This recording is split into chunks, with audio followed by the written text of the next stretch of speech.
U-substitution is perhaps the most common approach to solving hard integration problems. So I have this teaser problem here to start with.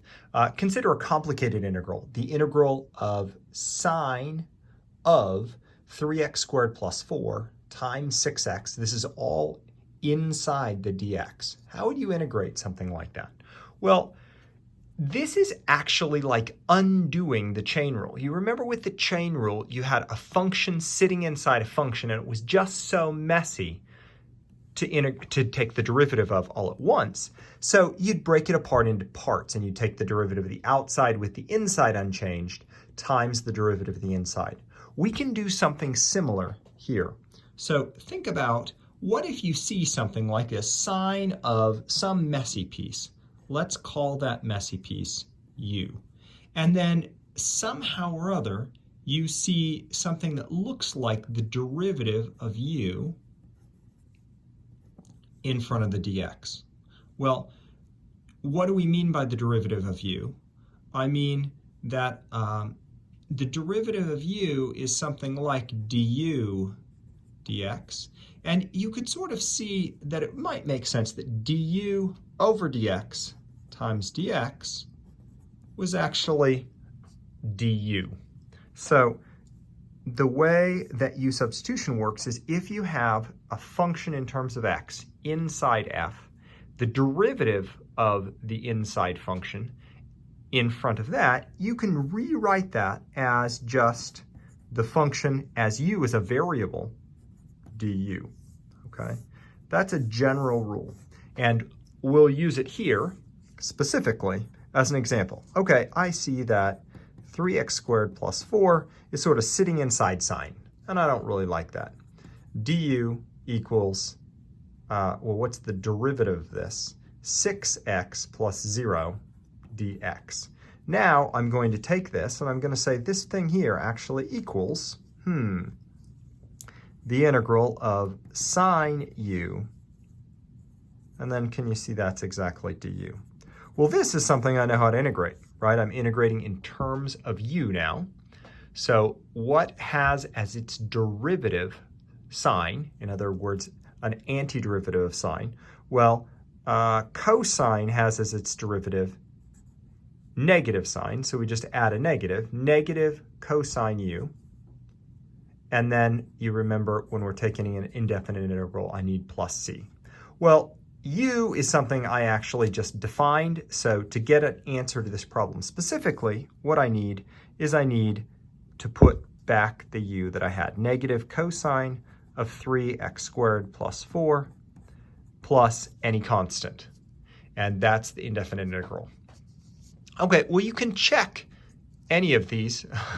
The beauty of integration is you can check it by taking the derivative, right? So let's take the derivative of that. If y is equal to negative cosine of 3x squared plus 4 plus c, what's y prime? Well, the derivative, notice I'm using the chain rule, the derivative of cosine of mess, I have a negative here, derivative of cosine is negative sine of the mess, times the derivative of the inside piece. Well, 3x squared, its derivative is 6x plus 4. That has a derivative of 0.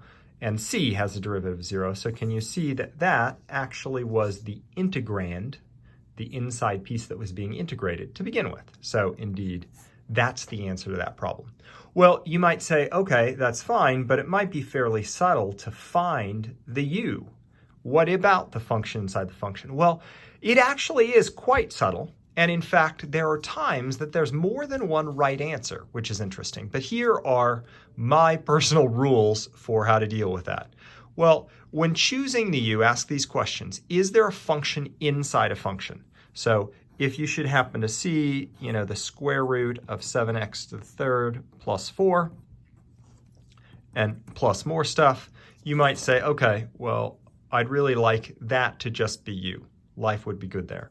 Or you might see e to the 3x squared minus 4, ... plus junk, and I might think, hey, that's a good candidate for u. You might say, hey, see 7 sine of x all to the 5th power plus stuff, and you might say,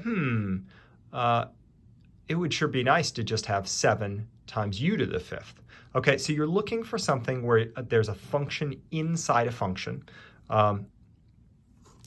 Also, does the derivative of one part of the integrand appear elsewhere in the function? So this would make it a candidate, but realistically, you're going to have the derivative of this. So somewhere in this, you're going to have an x squared, because the derivative of x to the 3rd is 3x squared. Now you might say, wait a second, don't I need 21x squared in there? Well, no, frankly, if you didn't have the 21,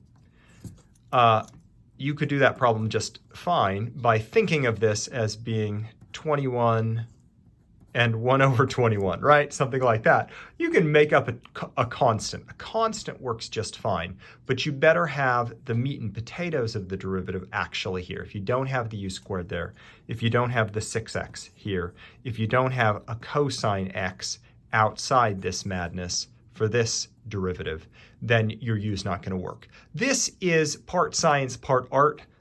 You'll improve with experience, and I just figured I'd wrap this up with one more.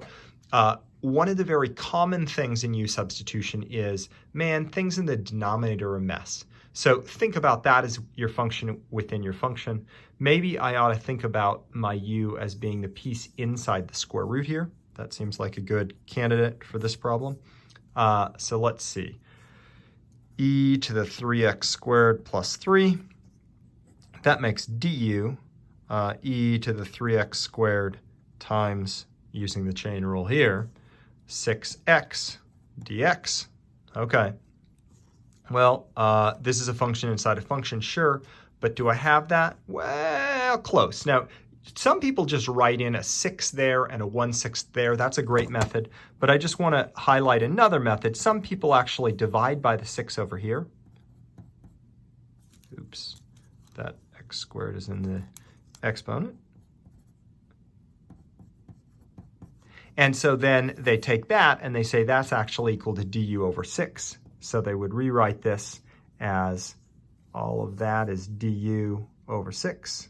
So du over 6, 1 over the square root of u. Now there are two options for this. One is to actually write here. If I just write a 0, it is assumed that the 0 is a u. So you could write x equals 0 and x equals 1, and then substitute back in to get everything in terms of x at the end. But there's another route, and I'll just model that in this problem. Both are acceptable. We'll get to the same answer. And that is if x is 0, what's u? Well, e to the 0 is 1, so this starting thing is where x is 0 or u is 4. If x is 1, right, then e to the 3 plus 3 is u. So I've actually changed everything to be in terms of u there. You should think about 1 over square root of u as u to the negative 1/2. How do you integrate something like that? You say, well, that's actually u to the 1/2 times the reciprocal of 1/2, which is 2. And in fact, you could take the derivative of that and get to there. What about the 6? Well, that's 1/6 out in front. I'm going to evaluate that from e to the 3rd plus 3 to 4, right? So this in front, I have sort of a 1/3 sort of action, 2 over 6. And then here, the 1/2 is the square root of e to the 3rd plus 3, right? Minus 1/3 the square root of 4. Well, I actually know what that is, so this simplifies ever so slightly. 1/3 square root of e to the 3rd plus 3 minus 2/3.